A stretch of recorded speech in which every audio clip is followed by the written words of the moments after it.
Ils ont décidé de faire route ensemble pour les élections départementales. Les parents d'élèves mobilisés contre la fermeture d'une classe de maternelle. Le collège Lanoue de Saint-Dizier a été inauguré hier après-midi.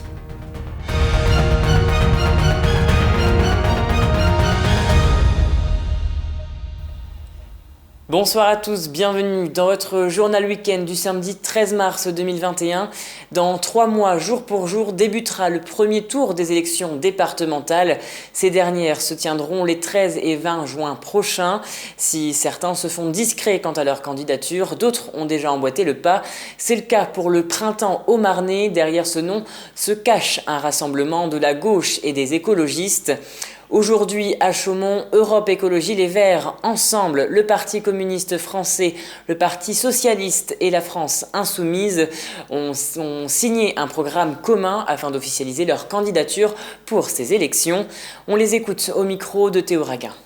On a appelé à une fédération populaire au niveau de la Haute-Marne parce que seul on ne peut rien faire et en se regroupant avec tous les mouvements les partis de gauche, on avait une chance d'arriver à quelque chose. Mais on est parti sur l'idée que d'abord on ne faisait pas l'union pour l'union, mais qu'on allait s'entendre sur un programme. C'est-à-dire qu'on a commencé par travailler sur le programme, par écrire notre programme et après on dit voilà, on est d'accord, donc on part ensemble. Notre programme veut être de toute façon orienté vers une proximité pour nos électeurs. Que les services du département aillent vers les gens et non pas que les gens attendent le service qui leur tomberait. Notre action se déroulera sur bien sûr des grands axes comme l'action sociale, comme la santé, comme l'environnement, effectivement, et aussi une grosse action sur la citoyenneté, puisqu'il faudra que les gens se prennent, nos électeurs, les habitants de la Haute-Marne se saisissent des grands sujets et décident eux-mêmes avec les élus, et non pas attendre tout des élus. Partons désormais du côté de Frignicourt dans la Marne. En effet, les parents d'élèves étaient nombreux à s'être mobilisés ce vendredi contre la fermeture d'une classe de maternelle dans la commune. À quelques jours de l'annonce définitive, les élus étaient également présents. La représentante des parents d'élèves a écrit au recteur académique et une pétition a même été lancée. Ils espèrent bien évidemment que tous ces efforts porteront leurs fruits. Écoutez.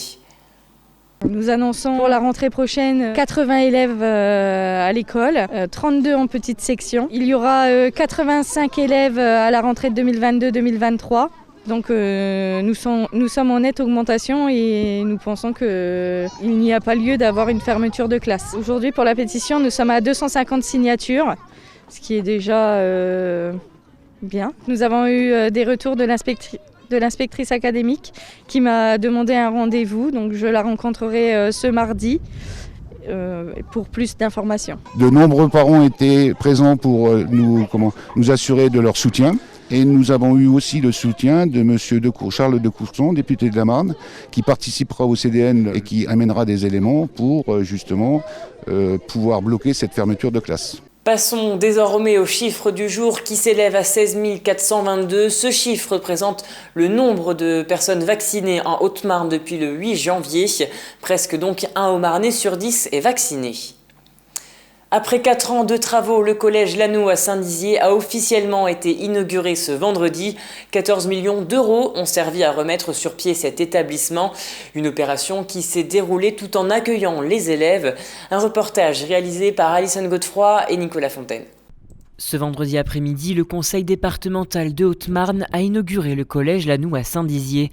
Après 4 ans de travaux et près de 15 millions d'euros, ce collège devient plus fonctionnel et convivial avec une nouvelle géométrie, un équipement numérique fibre optique et de nouvelles salles. Tout un plan permettant aujourd'hui de errer plus facilement dans l'établissement. Notre premier travail, ça a été de rendre ce plan fonctionnel, à savoir redessiner une partie neuve et conserver à peu près la moitié des surfaces pour aboutir à un plan qui n'est plus en pétales mais en ailes qui se croisent, une croix, avec un cœur qui est une distribution qui rend les choses et les distributions très faciles.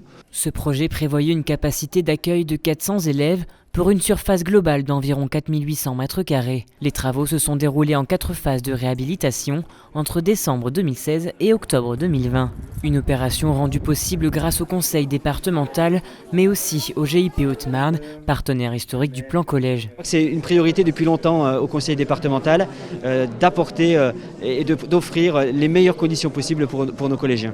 Le collège Anou a donc été remis au goût du jour et répond désormais à de nombreuses attentes, notamment d'un point de vue technologique. Parmi les parlementaires et élus locaux, tous ont été surpris de la métamorphose. Faire du neuf à partir d'un bâtiment ancien, complètement dépassé, complètement délabré, c'est très compliqué. Et à l'Anou, on a réussi quelque chose de formidable. On a vraiment l'impression que c'est un bâtiment complètement nouveau. Moi j'ai été très agréablement surpris. On m'avait dit que le collège était bien. Il est franchement très bien.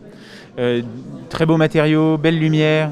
Vous savez, parfois dans les collèges, les cantines et autres, ça résonne, on est assourdi, etc. Là, c'est très bien fait. Donc vraiment une très belle visite. C'est une vraie réussite. Au total, 17 collèges publics ont été construits ou réaménagés depuis les années 2000. Le Conseil général puis départemental ont investi 150 millions d'euros. Cet accompagnement n'est pas prêt de s'arrêter puisque dans quelques jours, le président du Conseil départemental inaugurera le collège de Protois. Et c'est la fin de cette édition. Merci à tous de l'avoir suivi. Dans un instant, vos prévisions météo de demain. Très belle soirée à vous. Toute l'actualité qui vous concerne, à voir et ou à revoir, dès maintenant sur puissancetélévision.fr et sur notre application mobile.